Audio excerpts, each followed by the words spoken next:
I remember mostly all of the dreams I've had since the age of 2 to 3. None of them were great, in fact they were always repetitive. Same scenario, same beginnings, same terrifying endings. Around the year of 2007, Elle used to live in a suburban 2-story home. The layout was very unique. I lived with my 2 brothers, my mother and my father at the time. Of course, at the age of only a couple months old, I had a set bedtime.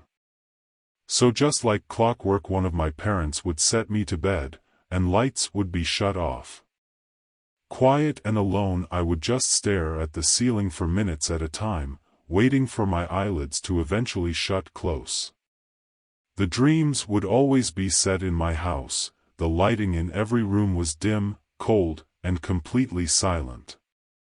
As if no one was ever living there with me, or as if I was abandoned. My energy always felt so low, as if I was still tired even though I was aware of myself sleeping. I knew I was asleep. In the dreams my eyelids would just open abruptly.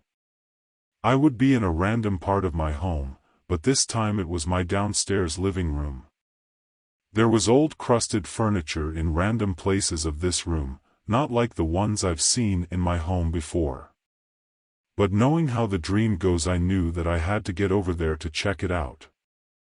Time would go by so slow until I heard this soft-tone music playing out in another room of the house. The music was almost identical to a record of a baby's lullaby. When it starts, I can faintly hear his crunchy limbs begin turning corners of my house. That's when I know to either run or hide. Since my energy was extremely slow, running wasn't always the easiest option. I tried my best to make it to the couch to hide behind it. That was until I felt it. When he comes around, I feel a tickling sensation start from the crown of my head moving all the way down my spine. Such a petrifying feeling to experience while in this situation. Alone with slow movement, stale cold air flowing throughout my house, and afraid. Each and every time with being aware to what will happen next. I felt it, the feeling almost made me paralyzed, as if I couldn't move at all anymore, as if someone, was pulling me further and further away from my body. As soon as I felt extremely far from my reality, I would get this release. And shake myself out of my sleep. I would be scared to fall back asleep, even to look around my room after my sudden escape. Every night, I would have these nightmares. The energy of that entity in those dreams was masculine. I never saw him, but I just knew. I knew his name, but he's never told me. I knew this man. Everything about him, from his looks to his voice, to the sounds he would make coming down the thin walls of my home trying to get to me. When I got to a proper age of speaking, I would constantly bring up how this was happening, although my parents didn't believe me. I don't blame them now, for I was extremely young.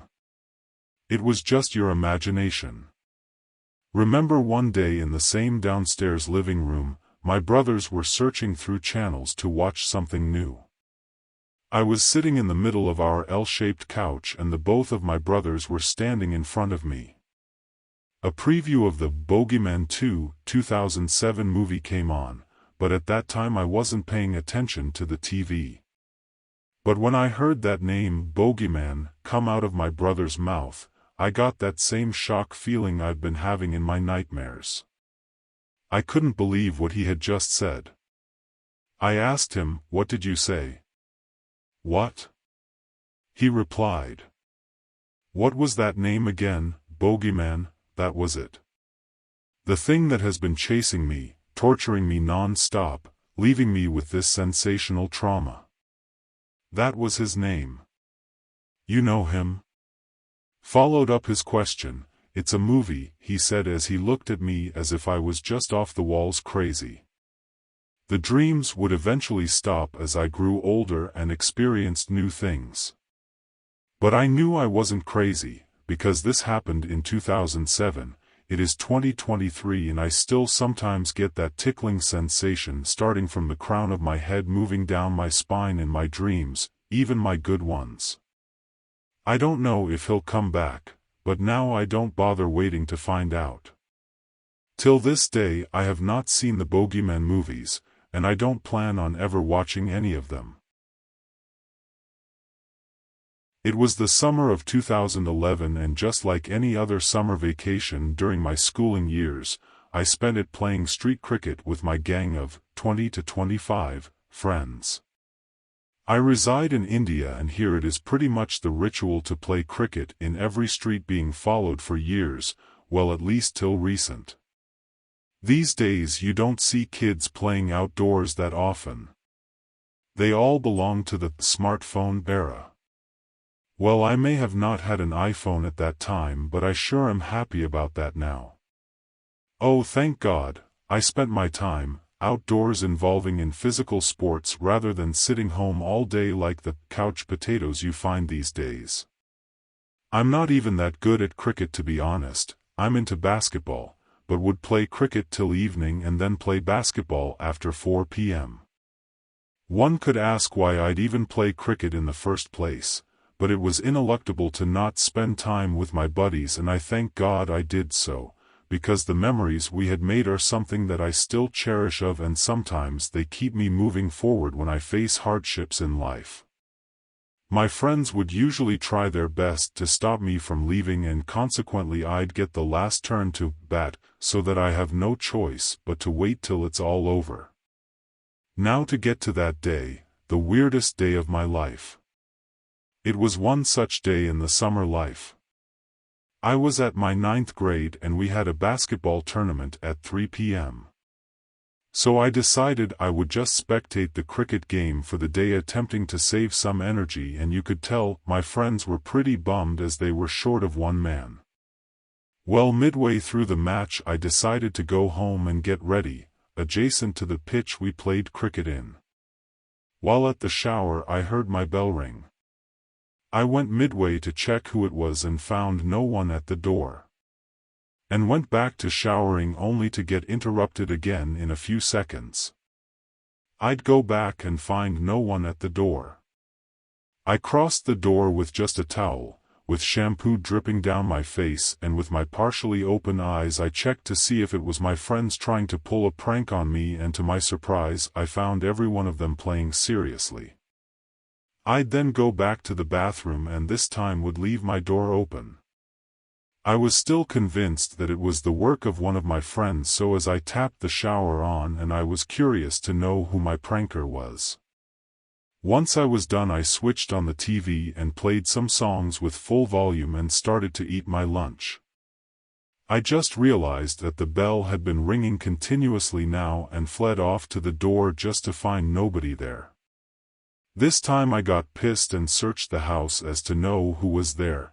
I even climbed upstairs, the staircase is outside my door, to see if someone was hiding there, and this time again I'd leave my main door open in pursuit of the search to my pranker and fell short in this attempt too. I found no one.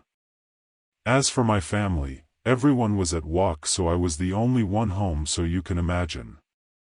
And when I got to the staircase to come back to the ground floor I heard the TV channels changing and I got freaked out, wondering if there was some robbery or some sort.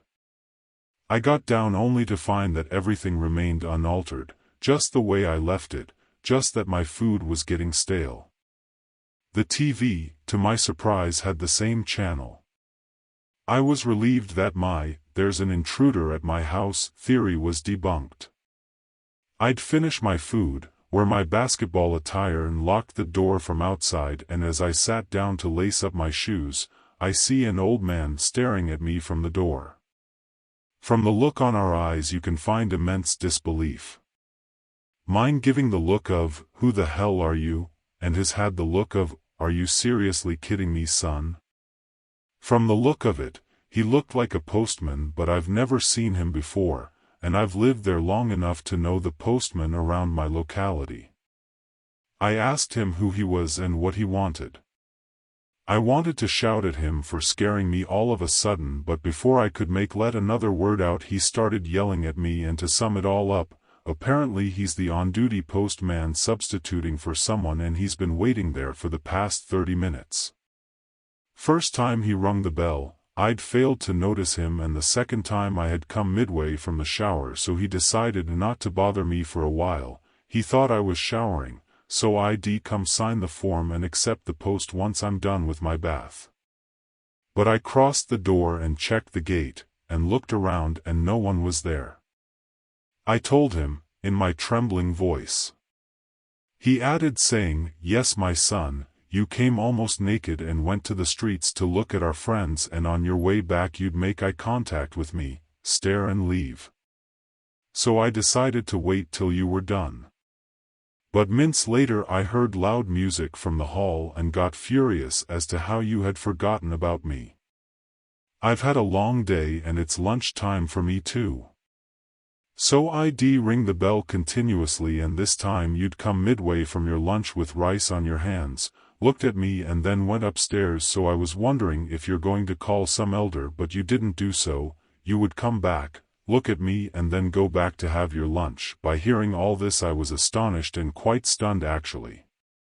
The way he explained each and every one of my move, clearly indicating that he'd been here for a while, and he also mentioned that I had made eye contact with him. I apologized sincerely and received the post letter, which was addressed to me. I never get any postcards other than my school grade, so I assumed it to be a spam or advertisement. I'd safely store the post letter in the storage, send the man off and leave for my tournament as it was already getting late. During the games I couldn't help but wonder how I can miss that man. I was trying to recollect his name so that I could send him a box of sweets during the upcoming festival as an act of apology. I'd never asked for his name, but however the name on his name tag/badge appeared familiar when I was addressing him. While coming back home from the game I'd realized that the familiar name was that of my grandfather, who had passed away a few months prior to this incident. Then I started making connections with his appearance to that of my grandfather.